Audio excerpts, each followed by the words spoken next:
আচ্ছা, এখানে কি সিনেমা চলে? হ্যাঁ, সিনেমা চলো, কিন্তু এখন চলছে না। এমনিতে সকালে দেখানো হয়, কিন্তু আজকে বিকেল।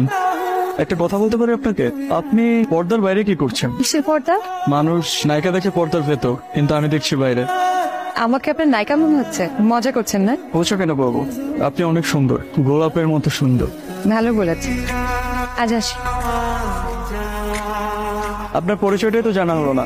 আমার নাম মীরা, এই শহরেই থাকি, ভাইয়ের বাসায় ছাত্র পড়াই।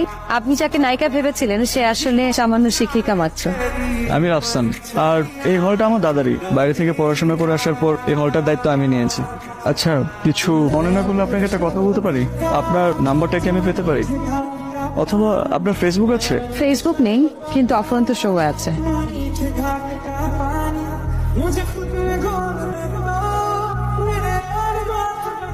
আপনাকে এখানে ডাকলাম, আপনার সমস্যা নেই তো? সমস্যা কেন বাবু?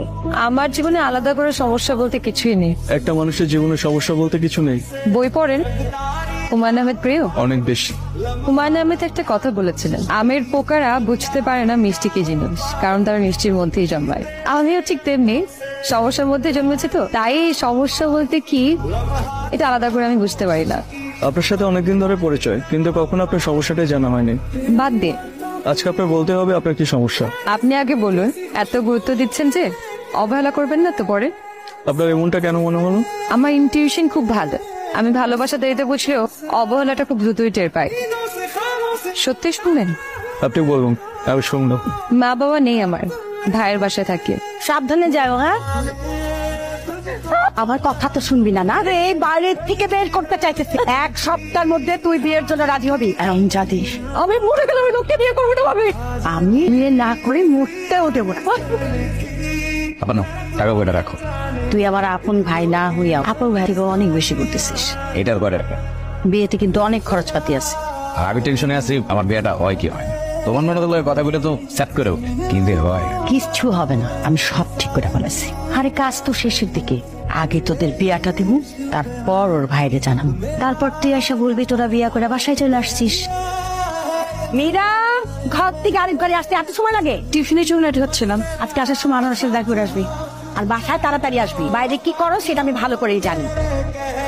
আচ্ছা, আপনি আমাকে কেন প্রতিদিন ডাকেন বলেন তো? কথা তো এই একটাই, তুমি আমারে পছন্দ করো না। এটা আমি অ্যাপ্রিশিয়েট করি। আসলে আপার দিকে তাকে আপার দিকে তাকিয়ে অন্য কাউকে বিয়ে করেন, আমাকে কেন? আজকে কোন পারফিউমটা দিচ্ছ?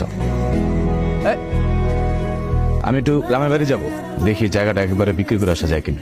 জায়গাটা যদি বিক্রি করে ফেলতে পারি, টাকা পয়সা দিয়ে মীরাকে বিয়ে সাথে দিয়ে। এইটা একটা ভালো সিদ্ধান্ত নিস।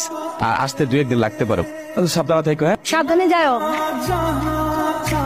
বলেন না কবুল। কবুল বল। শুভ কথা এরকম দেরি হইলে হয়। এই কবুল বলো, কবুল বলো। কিন্তু কাজী সাহেব, আপনি দেখতে পাচ্ছেন আমাকে জোর করে বিয়ে দিচ্ছে। তো তো আজকে কবুল বলছে। বিয়ের শখ মেটা না? ভাই, প্রেমার বন্ধুর জন্য যা করলেন ভাই, সারা জীবন মনে থাকবে।